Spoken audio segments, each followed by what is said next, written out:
Halo Prospiners, saya Shirley. Nah, kembali lagi hadir di episode ketiga dari podcast Spine. Nah, buat mereka mungkin yang belum tahu, Dr. Wahita Satyawati SPKFR bersama saya beberapa waktu yang lalu pernah membahas tentang skoliosis, kelainan tulang belakang. Nah, kali ini kita akan membahas tetap di posisi yang sama, yaitu tulang belakang, tetapi topiknya tentang hal-hal yang lebih sering kita alami, yaitu back pain atau nyeri punggung. Nah, kali ini sudah hadir bersama kita salah satu dokter dari Prospine Clinic, seorang dokter yang manis, imut, energik, talented terutama. Beliau adalah Dr. Wiko Hartantri, Master of Medical Science, Master Kedokteran Klinis, Spesialis Kedokteran Fisik dan Rehabilitasi Medik. Selamat siang, Dok. Apa kabarnya nih? Selamat siang, Bu Shirley. Sehat-sehat? Sehat, puji Tuhan. Terima kasih untuk perkenalannya, luar biasa. Syukur. Nah, Dok, saya untung kita dapat kesempatan Prospiners bersama-sama dengan Dr. Wiko, karena sebenarnya sudah lama kita ingin sekali bisa podcast bareng Dr. Wiko, tetapi beliau super sibuk. Dan kita kali ini beruntung banget nih bisa bersama-sama dengan beliau. Oke, Dok. Nah, kalau masih bisa ya, Dok ya, saya dengar beberapa waktu yang lalu dokter bahkan ikut pelatihan back pain ya, Dok ya. Nah, kalau ada waktu ya Prospiners, kita akan mendengar dari cerita dikit-dikit dari Dr. Wiko ya. Nah, Dok, seperti janji di awal nih, kita akan bahas tipis-tipis atau tebal-tebal ya tentang back pain. Nah, sebelum ke topik yang menarik ini, kita semua kepingin dengar lebih dahulu perjalanan karir dokter. Kenapa ya kok dokter memilih menjadi seorang dokter spesialis rehabilitasi medik? Mungkin bisa diceritakan, Dok, ada panggilan khusus atau ya mungkin terjadi begitu aja? Terima kasih, Bu Shirley. Sebenarnya perjalanan saya mengawali studi di program studi kedokteran fisik dan rehabilitasi yang dulu mungkin sempat dikenal dengan rehabilitasi medik, itu adalah suatu masa yang dimana saya banyak belajar dari pasien. Jadi saya mulai menekuni bidang ilmu spesialis kedokteran fisik dan rehabilitasi karena saya tertarik dengan pendekatan interprofesional. Jadi di dalam ilmu kedokteran fisik dan rehabilitasi kita bekerja sama dengan banyak disiplin ilmu, tidak hanya dokter spesialis kedokteran fisik dan rehabilitasi saja, tetapi kita berhubungan dengan fisioterapis, dengan occupational therapist, dengan speech therapist, dan banyak spesialisasi dan juga disiplin ilmu yang lain yang semuanya bertujuan adalah untuk mengoptimalkan fungsi dan membantu seorang pasien untuk bisa lebih mandiri dengan fungsi fisik yang masih dimilikinya. Gitu, dan itu menurut saya sangat menarik. Nah, Dok, perjalanan yang cukup menarik ya, Dok ya, sampai akhirnya bisa memilih spesialis ini, Dok ya. Nah, cocok sekali ini dengan topik kita yang dimana kita mau membahas tentang permasalahan yang ada di tulang belakang. Nah, sebenarnya mungkin juga banyak dialami oleh para Prospiners di rumah ya, Dok ya. Nah, supaya nggak berpanjang kata nih, Dok, saya jadi kepingin tahu, Dok, back pain itu apa sih, Dok? Iya.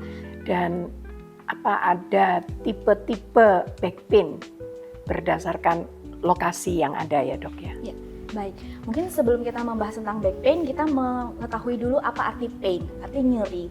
Nyeri itu sebenarnya adalah suatu sensasi subjektif yang dialami oleh kita, yang kita rasakan sebagai respon dari tubuh kita sebenarnya, Bu. Jadi tubuh kita itu memberikan alarm nyeri yang kita rasakan, oh rasa sakit. dan rasa tidak nyaman. Itu biasanya merupakan bukti dari tubuh kita saat itu sedang mengalami suatu hal yang mengalami gangguan atau berpotensi mengalami gangguan gitu. Jadi dia sudah mulai alarm gitu ya, nyeri dan nyeri. Nah, back pain sendiri adalah suatu kondisi di mana nyeri itu terjadi di daerah tulang belakang. Nah, kalau sering kita ketahui ada yang mengatakan nyeri boyok, nyeri punggung, ada yang nyeri leher. Nah, sebenarnya kita bisa membagi back pain itu berdasarkan regionnya. Karena tubuh kita memiliki tulang belakang itu sebanyak 33 segmen. Jadi ada segmen cervical, ada 7 segmen, kemudian ada segmen torakal dari 1 sampai 12 ya. Kemudian segmen lumbar itu di bawah dari tulang iga ini sampai dengan kelipat paha ya, itu sekitar lumbal ya, L-nya L1 sampai 5. Ini daerah yang disebut sebagai nyeri punggung bawah atau sering disebut sebagai low back pain. Ya, jadi area nyeri yang dari bawah tulang iga sampai ke bawah, segmen di bagian punggung belakang. Ya, itu low back pain. Nah, kemudian di bagian sakral ada nyeri sakrum, itu ada 4 segmen, yaitu adalah nyeri bokong dan sampai dengan area punggung tengah bagian bawah. Gitu. Jadi berdasarkan regionnya itu sesuai dengan tulang punggungnya, segmen tulang punggung yang dialami. Itulah nyeri punggung atau back pain. Gitu. Wow. Ternyata pembagiannya panjang ya dok ya, dari leher sampai bahkan bawah ya dok ya. Wow, iya. Oke dok, kadangkala kita itu merasakan nyeri ya dok ya, tetapi datang hilang seperti itu dok. Nah, gimana kita bisa tahu dok bahwa kita ini saat ini sedang terserang back pain? Atau mungkin yang lebih spesifik lagi, apa ada gejala khusus dok dari penyakit back pain ini dok? Ya. Mungkin bisa dijelasin ya dok ya? Betul. Jadi untuk kasus back pain ini ada 3 kriteria sesuai dengan waktu. Jadi ada low back pain akut, subakut, atau kronis. Nah, jika nyerinya itu tiba-tiba muncul dan durasinya sampai dengan di bawah 1 bulan atau dalam 4 minggu, itu berarti dia dalam kategori akut. Biasanya nyerinya ini akan nyeri berat. Nyerinya yang dirasakan bisa sampai mengganggu dengan aktivitas. Kemudian jika nyeri itu tidak ditangani, maka dia akan berlanjut menjadi nyeri yang subakut, di mana nyerinya bisa berlangsung dari 1 bulan sampai dengan 6 bulan.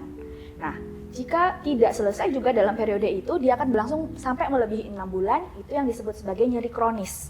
Nah, nyeri kronis ini biasanya sudah dialami, bisa berulang kambuh, terus hilang lagi, nanti datang lagi, nanti kambuh lagi. Nah, sering-sering seperti itu. Biasanya pada periode akut ini bisa muncul namanya periode akut on kronik. Jadi dia awalnya sudah nggak nyeri nih, tiba-tiba mulai muncul akutnya lagi. Atau nyerinya meredah sedikit, tapi mulai muncul meningkat lagi. Nah, itu jadi namanya akut on kronik. Nah, sering-sering pada back pain, nyeri yang dirasakan itu dideskripsikan sebagai kemeng awalnya ya. Awalnya tuh kemeng, kok rasanya cuape gitu, sering-sering. Kemudian bisa aja juga dirasakan rasanya seperti ditusuk-tusuk. Kayak ada benda tajam yang menusuk di daerah punggung, dimanapun itu ya, bisa di tadi ya sesuai ada cervical atau nyari daerah torakal di daerah punggung atas ini ya, atau daerah bokong juga masih bisa. Kemudian ada yang bisa dirasakan sebagai nyeri tersetrum. Setrum itu biasanya dia menjalar sampai ke dengan ketungkai. Kalau nyerinya di bagian atas bisa kadang-kadang nyetrum sampai ke area leher. Gitu. Dari leher sampai ke lengan, bisa ke lengan kanan maupun lengan kiri. Jadi ada sensasi-sensasi seperti itu. Plus kadang-kadang diikuti juga dengan rasa panas, terus rasa kesemutan, dan bisa juga diikuti dengan rasa tebal-tebal. Wow. Prospiners di rumah, hati-hati ya. Kita harus mulai mengetahui nih apa yang baru saja dipaparkan oleh Dr. Wiko. Apakah kita punya gejala-gejala seperti itu? Nah, dok, balik lagi nih. Tadi dokter bilang kemeng. Saya itu membahasakan diri dengan pegel. Apa sih bedanya yang pegel dengan back pain itu sendiri, dok? Apakah ada bedanya atau dokter mengatakan sama aja? Atau gimana dok penjelasannya? Ya, sebenarnya back pain itu kayak terminologi umum. Kalau misalnya kita datang, dok saya nyeri, dok saya kemeng. Biasanya dokter akan menanyakan lebih lanjut. Nyerinya seperti apa? Kemengnya itu rasanya apa? Apakah rasanya seperti diikat, rasanya dipukul, atau rasanya seperti capek, atau tadi malah justru rasa panas, ada rasa tersetrum dan seterusnya. Nah, kriteria atau karakteristik dari nyeri ini sangat penting untuk dokter bisa membedakan ini apakah nyerinya hanya sekedar nyeri otot dan sendi mungkin ya, yang memang hanya masalah postural, atau ini disebabkan oleh nyeri yang lain yang lebih mendalam, mungkin karena nyeri neuropatik atau nyeri yang disebabkan karena jepitan saraf atau masalah-masalah lain yang mungkin lebih serius begitu. Sehingga betul harus hati-hati kita menentukan ini apa yang menyebabkan nyerinya, nyeri back pain-nya. Nah, Dok, kalau seperti itu, Dok, apa ada kemungkinan bisa sembuh, Dok? Kalau misalnya dia masuk kategori nyerinya nggak akut, bisa sembuh nggak, Dok? Jadi untuk dikategorikan kata sembuh itu kan sebenarnya kalau kita nyeri berarti orang berpersepsi tidak nyeri lagi. Dan pengelolaan nyeri ini menjadi memang goal utama dari penanganan low back pain atau penanganan back pain in general. Sehingga target kita adalah mengurangi nyeri. Nyerinya bisa berkurang? Bisa banget. Tetapi tentu saja kita harus tahu dulu diagnosisnya yang tepat apa sehingga penanganannya pun nanti tepat dan goal yang dicapai pun bisa optimal gitu. Jadi apakah bisa sembuh? Nyeri bisa berkurang. Nah, sembuh itu tergantung dengan apa yang menyebabkan nyerinya. Kalau hanya masalah nyerinya postural, misalnya terlalu lama duduk gitu ya Bu ya, atau terlalu habis naik gunung apa habis capek begitu ya. Biasanya kalau nyeri-nyeri postural kita tangani dengan fisioterapi akut gitu ya, dengan icing, kemudian kita bantu dengan modalitas dan beberapa exercise ringan biasanya bisa berkurang. Tetapi kalau nyerinya sampai subakut dan kronis gitu ya, dengan metode konvensional saja tidak bisa berhasil, maka kita perlu melakukan penegakan diagnosis lebih lanjut untuk mengetahui apa yang menyebabkan low back pain-nya atau back pain-nya in general. Nah, Dok, kalau ini dibiarin berlama-lama dengan pemikiran apa mungkin nggak apa-apa kok, bilang datang nggak apa-apa, biasanya kan kita seperti itu ya, at least saya kadang-kadang kayak gitu, meremehkan, nah, itu kata paling yang tepat gitu. Kalau dibiarin apakah bisa menimbulkan ke penyakit lainnya, Dok?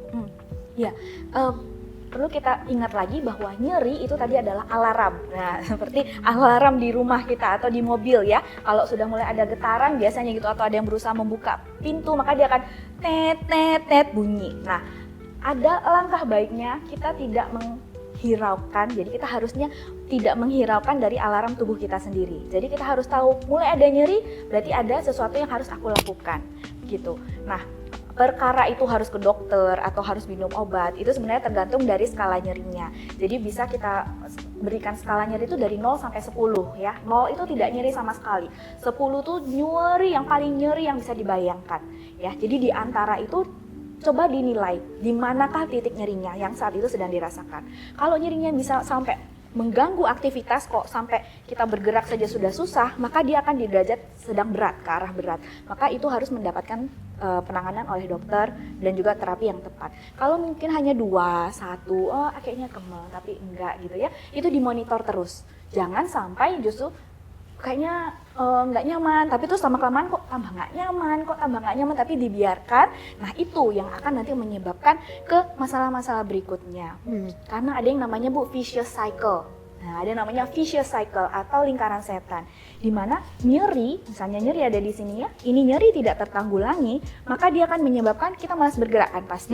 Kita akan jadi sedentary namanya, jadi malas beraktivitas, malas berolahraga. Berarti kalau aku melakukan ini nanti aku sakit, gitu ya. Akhirnya ini menurun. Padahal itu aktivitas akan menyebabkan terjadinya kita jadinya obesitas. Jadi bisa masuk ke dalam kegemukan lah, dan itu akan menjatuhkan kurang aktivitas itu bisa menjatuhkan masalah jantung, masalah tentang nutrisi, diabetes, hipertensi dan seterusnya.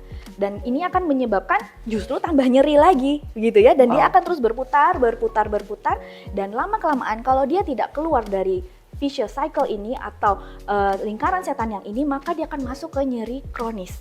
Kalau sudah nyeri kronis, dia bisa jadi central pain, di mana otak kita akan selalu mempersepsi ada nyeri, meskipun nyerinya itu mungkin sudah berkurang. Gitu. Nah, Dok, kalau sampai segitunya ya Dok ya, sampai ada kayak lingkaran setannya gitu ya Dok ya. Nah, gimana nanganinya Dok? Maksudnya yang dokter sehari-hari lakukan itu untuk nangani yang model-model demikian gimana aja Dok? Iya, jadi karena namanya lingkaran sebenarnya gampang, jadi kita tinggal putus mata rantainya ya. Kalau targetnya adalah pain, maka kita harus kelola painnya dengan baik sehingga tidak lanjut ke sedentary atau penurunan activity. Jadi harapannya pain-nya ini di-manage dengan baik. Nah, kalau dari perspektif kedokteran fisik dan rehabilitasi, kita bisa main di farmakologis, jadi dengan terapi dan obat-obatan, maupun terapi non-farmakologis, atau terapi yang tidak menggunakan obat-obatan. Dan terapi farmakologis ini ya seperti kita menggunakan paracetamol, asam mefenamat, dan seterusnya. Ada berbagai macam pilihan obat. Nah, yang non-farmakologis ini kita kerjakan juga di kedokteran fisik dan rehabilitasi. Dan kebetulan juga di klinik kita ya Bu ya, kita ada banyak sekali modalitas ya yang menggunakan terapi panas, ada yang menggunakan stimulasi listrik, ada yang bisa menggunakan laser dan seterusnya. Tujuannya apa? Untuk mengurangi nyeri secepat mungkin dan seoptimal mungkin sehingga mata rantainya nggak jalan gitu ya, sehingga mata rantainya nggak jalan dan yang lainnya masih bisa oke gitu. Ya. Dok, tambah serem rasanya Dok. Kalau dibiarin ternyata bisa segitunya ya Dok ya. Nah, dalam perjalanan karir dokter, pernah nggak punya pengalaman Dok nangani pasien yang ya menghadapi pasien yang dalam kategori nyerinya cukup parah Dok? Ya. Ada Dok? Ya, ada banyak sekali. Jadi salah satu kunjungan yang paling banyak di poli rehabilitasi medik atau poli kedokteran fisik dan rehabilitasi itu adalah low back pain. Ya, nomor 2-nya itu biasanya osteoartritis di lutut gitu ya. Kalau nyeri punggung itu hampir setiap hari pasti ada, nggak hampir pasti, bisa diyakinkan pasti ada kunjungan. Nah, ada salah satu kasus yang menarik yang saya hadapi, terutama ini kebetulan di klinik kita Bu. Jadi di klinik kita ini ada satu ibu ya, memang dia ini masih aktif, jadi wanita karir begitu ya, banyak melakukan aktivitas dalam posisi duduk. Dan dia ini kebetulan juga mengalami nyeri di daerah punggung bawah. Dan waktu dia datang ke saya itu sudah jalan 3-4 bulan nyerinya ya. Tidak ada riwayat jatuh, tidak pernah kepleset, tidak pernah apa ya. Tapi setiap kali dia duduk lama, setelah setengah jam pasti rasa tidak nyaman, sehingga dia harus berubah posisi, dia berubah posisi lagi gitu ya. Jadi nggak bisa dia mempertahankan duduk lama gitu. Kadang-kadang bisa sampai kemeng daerah bokong. Dan rasanya ini ya kayak mati rasa, kebas gitu di daerah bokong, sehingga dia harus berubah posisi, terus kadang-kadang dia jadinya tidak bisa bekerja lama begitu. Nah, waktu itu kita tangani dengan melakukan manajemen untuk nyerinya dengan beberapa modalitas yang kita punya. Itu ada dengan stimulasi listrik, kemudian kita berikan stimulasi juga dengan laser untuk biostimulation ya, untuk mempercepat regenerasi, dan juga dengan menggunakan ultrasound waktu itu, dengan pemanasan dengan ultrasound. Waktu itu nyerinya berkurang Bu, nyerinya itu berkurang, dan puji Tuhannya setelah nyerinya berkurang, jadi kalau misalnya nyerinya awalnya di sini, nyerinya berkurang di sini, kita mulai masukkan exercise. Gitu, karena waktu nyerinya di sini kita mau masukkan exercise itu dia nggak bisa, karena dia dengan melakukan aktivitas berubah sedikit saja itu sudah mulai mencetuskan nyeri. Jadi disinilah perannya modalitas. Jadi modalitas kita masukkan sehingga turun batas nyerinya, dan kita masukkan exercise. Exercise sangat penting untuk pengelolaan nyeri punggung ya.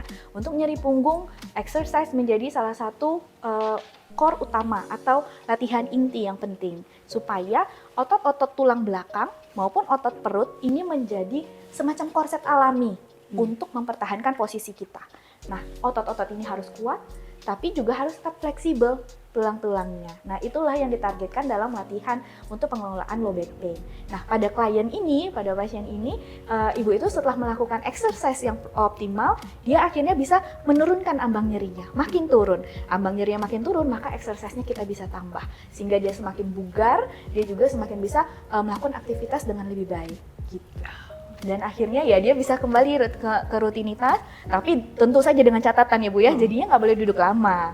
Nah, faktor yang mencetuskan itu harus kita hindari. Jadi dia melakukan modifikasi, jadi harus menggunakan, kadang-kadang ibunya bisa menggunakan meja standing, jadi standing desk. Jadi tidak harus duduk sepanjang hari begitu, 4-5 jam sehari, tapi bisa berganti posisi di standing desk, terus nanti kadang-kadang dia boleh posisi duduk dan seterusnya. Wow, nah plus minus di rumah, ternyata kalau kita kena nyeri punggung, nggak boleh loh dianggap sepele. Dibutuhkan ketelatenan, kesabaran untuk melakukan penanganan, dalam hal ini terapi. Karena terapinya cukup beragam, kata Dr. Wiko. Nah Dok, hampir lupa nih, tadi saya udah janjiin di awal.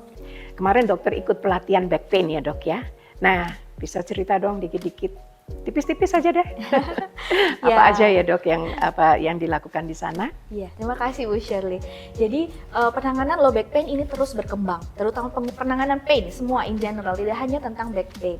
Tetapi ilmu pengetahuan terus berkembang, teknologi juga berkembang, dan sekarang ini sudah mulai merambah ke dalam dunia intervention medicine. Jadi ada yang namanya IPM, Interventional Pain Medicine. Jadi kita menangani nyeri dengan menggunakan intervensi berupa injeksi. Nah, salah satu teknik injeksi yang juga mulai berkembang saat ini itu adalah namanya Perineural Injection Therapy atau PIT. Nah, di sini dipakai larutan dextrose atau larutan gula, tapi dengan konsentrasi khusus. Jelas ya, tidak boleh larutan gula di rumah. Jadi dengan larutan glukosa ini diberikan ke bawah kulit yang ditujukan untuk meredakan nyeri. Karena pada saat kita mengalami nyeri, itu semua saraf kita, baik di permukaan maupun yang di bagian dalam, itu mengalami inflamasi atau peradangan, sehingga merespon terhadap nyeri semakin tinggi. Nah, jadi dengan melakukan injeksi bawah kulit itu bisa meredakan respon dari inflamasi itu, sehingga kita bisa mempersepsi nyeri lebih rendah. Jadi tidak terasa nyerinya terlalu sakit gitu. Nah, teknik ini masih menarik Bu, karena terus masih berkembang, masih banyak penelitian mengenai ini, dan hasilnya cukup promising dan sangat bisa mengelola nyeri dengan cukup baik. Oh, kalau begitu pertanyaan saya, apakah di ProSpine Clinic sedang melakukan metode baru ini dok? Ya. Atau akan melakukan metode baru ini dok? Ya, betul. Jadi nanti di ProSpine Clinic kita akan menyediakan layanan untuk melakukan injeksi dengan teknik PIT ini. Harapannya ini bisa terus membantu klien kita untuk mengatasi nyeri punggungnya. Nah dok, apakah dokter bisa memberikan pesan-pesan khusus dok bagi mereka, kami ini yang sering menunda penanganan nyeri punggung? Paling tidak mungkin dokter bisa menjelaskan ke kami semua dan ProSpiners di rumah bagaimana mencegah jangan sampai kita mengalami back pain atau nyeri punggung ini dok. Ya, thank you Bu Shirley. Utamanya dari back pain ini seringkali hampir 80%-an itu sebenarnya disebabkan karena masalah postural. Jadi karena kita terlalu lama memaintain satu posisi tubuh, jadi mempertahankan posisi dalam jangka waktu lama. Terutama misalnya kita sedang duduk ini ya, biasanya kalau duduk yang paling baik itu adalah dengan back support. Jadi punggungnya ada sangganya. Ya, jadi kalau duduk harus tegak, ya, tegak seperti ini, bukan begini, ya. Ada sangganya tapi posisinya begini, ya keliru ya. Jadi duduknya tetap harus tegak, tapi ada support di bagian lumbar terutama. Nah, kemudian meja, ya itu harus ergonomis sehingga kita tidak begini di meja, ya ini semua crouching. Dan juga tidak terlalu tinggi mejanya ya sambil bekerja, atau melihat HP terlalu lama, itu juga posturnya jadinya kacau, dan otot-ototnya pun akhirnya menyesuaikan dengan posturnya yang kacau itu. Dan otot yang sudah ada yang terlalu spasm, ada yang terlalu lemah, itu akan menyebabkan dia biomekanika tubuhnya itu at disadvantage. Jadi ada kerugian dari secara biomekanik kalau kita melakukan postur yang tidak baik gitu ya. Nah, jadi saran saya adalah upayakan menjaga postur secara 3 dimensi secara aktif dimanapun berada dan pada posisi apapun, baik itu pada posisi duduk, posisi berdiri maupun posisi aktivitas. Nah, terkhusus untuk nyeri punggung harus kita cegah melakukan kegiatan-kegiatan yang membebani tulang punggung secara berlebihan. Contoh ya, ProSpiner ya. Jadi ini sering kali ya, ini contoh, ada suatu benda di bawah ya. Kalau ada benda di bawah, kalau kita sedang berdiri, saya permisi berdiri ya Bu. Silakan dok. Jadi kalau misalnya ada benda di bawah, maka kita akan cenderung mengambil begini ya. Nah, begini ya seringnya. Ini menyebabkan posisi bungkuk yang terlalu berlebihan, sehingga diskus, jadi ada di antara tulang kita tuh ada ini ya Bu ya, bantalan sendi, itu mengalami beban yang terlalu berat. Apalagi kalau dia mengambil beban seperti ini. Nah, kalau bebannya cuma segini sih nggak apa-apa, apalagi kalau beratnya berkilo-kilo ya. Nah, posisi itu membahayakan tulang punggung, terutama karena sendi-sendi di tulang punggung itu adalah salah satu yang cukup lemah gitu ya, dibandingkan dengan sendi paha yang sangat besar begitu. Nah, jadi caranya bagaimana? Ini triknya ya, ProSpiner. Jadi kalau ada benda di bawah, ini saya keliru ya, nggak boleh begini. Oke, jadi caranya adalah kita majukan satu kaki, ya, terus kita berlutut. Nah, lihat ini kondisi punggung saya masih tetap sama berdiri, tidak begini ya. Jadi posisinya tetap berlutut, lalu ambil ya benda apapun itu. Dekatkan ke tubuh, kemudian berdiri. Ya, jadi jangan begini juga. Karena kalau begini berarti masanya jauh sehingga secara biomekanik juga tidak menguntungkan. Jadi dekatkan dan berdiri. Begitu. Demikian juga kalau mau menurunkan ya. Jadi kalau mau menurunkan, majukan satu kaki, berlutut, kemudian letakkan. Gitu. Ya. Semoga bermanfaat. Wow, benar kan? Menarik kan topik kita kali ini? Nah, itu dia pembelajaran yang sudah dipaparkan oleh Dr. Wiko.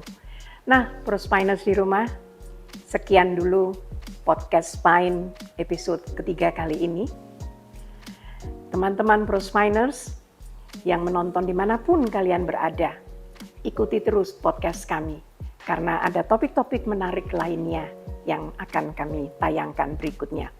Dan bagi Prospiners yang masih ingin bertanya, mungkin karena waktunya ya, kami menyediakan kolom chat, Anda bisa tulis di sana, kemudian tapi jangan lupa subscribe dan like YouTube kami maupun media sosial yang kami adakan. Terima kasih untuk semuanya. Saya Shirley dan juga Dr. Wiko Hatantri, SPKFR, mengucapkan terima kasih banyak sudah menyaksikan tayangan ini. Stay safe dan stay healthy.